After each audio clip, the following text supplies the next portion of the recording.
Las lesiones son algo intrínseco del deporte. Los humanos no somos robots, somos seres de carne y hueso y por lo tanto, si hay algún esfuerzo de por medio, también habrá un riesgo de daño, y más aún en la alta competencia, como lo es el fútbol profesional. Ejemplos de jugadores con problemas de lesiones sobran y hay para repartir, pero a casos actuales es conveniente hablar de un futbolista que lamentablemente está pasando por episodios de lesiones muy recurrentes a su corta edad.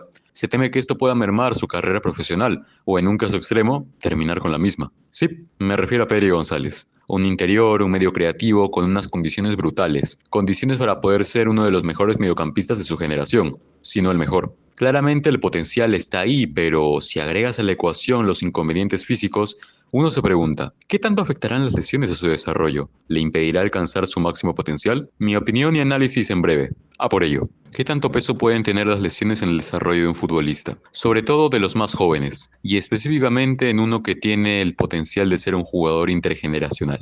Lo cierto es que mucho, y no hay que ser un experto para saberlo. Los minutos de juego y la continuidad son la mejor manera de darle a un jugador el contexto necesario para brillar. Esto para que puedan ver cuáles son sus fortalezas, pero también sus carencias. Y la tarea de un entrenador y de un equipo técnico es la de crear un plan de desarrollo para ese chico, y así con el tiempo pueda alcanzar su potencial esperado. Obviamente, y ya es periódico de ayer que en el primer año de Pedri en el fútbol de primera división fue bastante movido. Jugó 37 de 38 partidos posibles de liga, 6 de 6 partidos de Copa del Rey, 7 de 8 fechas en Champions League, partidos de Eurocopa e incluso Juegos Olímpicos. Y aquí es donde empieza la agonía. Desde aquella temporada 2021, Pedri ha sufrido 7 lesiones musculares, siendo la más grave una que llegó justo en la campaña siguiente y que lo dejó fuera de las canchas más de 100 días. Y para poder poner en contexto las lesiones del Canario, ha estado 406 días y 73 partidos fuera de las canchas, sin tocar la pelota y sin jugar al fútbol. Y eso que no estoy contando la última lesión. Y con todo esto dado quiero adelantar algo. Veo muy lejana la posibilidad de que la carrera de Pedri acabe en la nada por las lesiones. Pienso que es un escenario muy extremo. Lo que sí sé es que su desarrollo y potencial puede estar en peligro, al menos respecto a lo que pensábamos era su techo, o sea, el de ser un mediocampista intergeneracional. Cuando Pedri se presentó en Sociedad Blaugrana ya se veía como una joya en potencia. Fue inicialmente usado como un mediapunta izquierdo. De esa temporada 2021 incluso le recuerdo una exhibición en una victoria del Barcelona por 2-0 frente a la Juventus en fase de grupos. No obstante, como muchos jugadores y mediocampistas de hoy, tenía que definir su puesto en el campo, ya que también podía jugar como interior o como mixto. El hecho de que Pedri pudiese ser un mediocampista con intervenciones altas en el juego le bajó a esa posición de interior o más de mediocampista distribuidor que de un mediapunta izquierdo, por lo que las comparaciones con Iniesta o Xavi nos hicieron esperar. Al tiempo que el joven González nació como una de las jóvenes sensaciones del fútbol mundial, otros dos mediocampistas también irrumpieron en la escena, Bellingham en el Dortmund y Musiala en el Bayern. Traigo este tema a colación justamente para explicar la importancia de la continuidad de juego en el desarrollo de este tipo de talentos y la merma que pueden representar las lesiones. En breve se entenderá. Durante estos años se comentó bastante acerca de las comparaciones entre estos tres supertalentos, pese a que eran distintos entre ellos, ya que, pues, si bien eran todos mediocampistas, Musiala era un volante creativo, un mediapunta.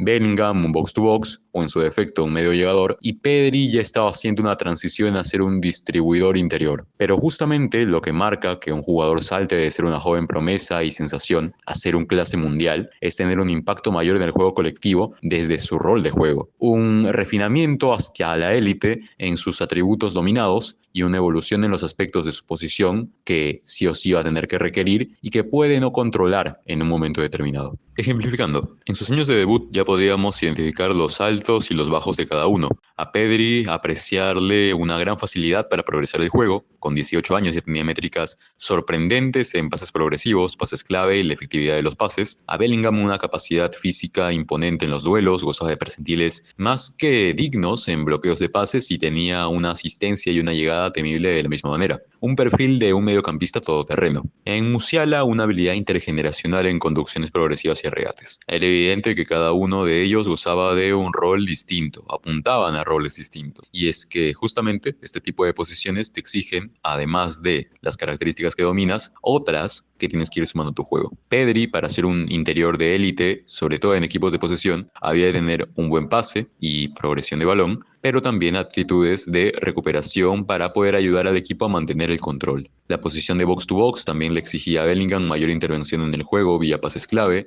y para ser un mediopunta o volante creativo que apuntase a enfrentar bloques bajos, Musiala no solo tenía que ser un buen conductor, sino también un buen pasador, como filtrador y como progresor. Y es precisamente los minutos y el tiempo de juego en cancha lo que ayuda a que un jugador pueda dar ese salto, esa evolución. Y no voy a negar algo, Pedri me daba las vibras de ser el primero de los tres en llegar a la élite, pero las lesiones han frenado esa transición. La mejor temporada de su carrera fue sin duda la pasada, siendo la primera recta de esa temporada el mejor jugador del Barça junto a Lewandowski, y todo hacía indicar que en la segunda mitad seguiría mostrando ese buen fútbol y posiblemente sería ya su etapa final de transición a clase mundial, pero lamentablemente se lesionó justo en el ecuador de la temporada, 2 veces, sumando 102 días fuera de las canchas. Por eso mismo es que, habiendo pasado ya casi 4 años, la evolución en las flaquezas de Pedri han sido nulas. Las lesiones afectaron obviamente la intensidad en los duelos, y en zonas tan clave como el mediocampo es evitar estar desconcentrado a la hora de recuperar el balón. Otro apartado en el que no ha podido mejorar. Por otro lado, y en la vereda de adelante, Bellingham y Musiala no han tenido que pasar por ese tortuoso día entre algodones, y gracias a ello han tenido el tiempo de juego y el espacio correcto para poder corregir sus puntos débiles y que sus puestos le terminaban por demandar.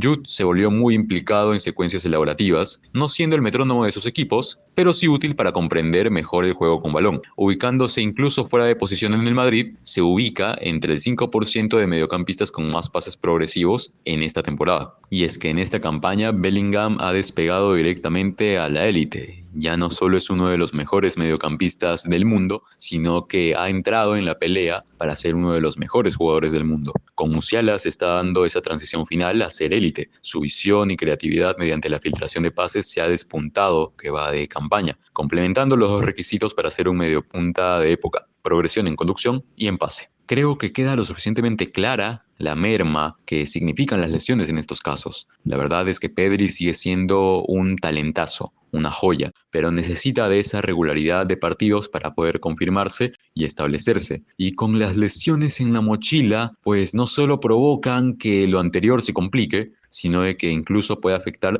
su futuro en lo que a mí respecta es su posición ideal en el campo, la de interior, causando que sus próximos entrenadores lo vayan a ubicar en posiciones quizá de media punta para tener mayor equilibrio en la mitad de cancha. Que ojo, es algo que Xavi Hernández ya ha intentado, pero veremos cómo sigue la evolución del canario. Yo personalmente le tengo mucha fe y creo que el futbolero de pie igual, porque ese juego interno y ese potencial para ser una de las leyendas españolas al finalizar su carrera es algo innegable e incuestionable. Será una cuestión de confianza, porque Dios le da sus batallas más duras a sus mejores guerreros. Fuerza, Pedri.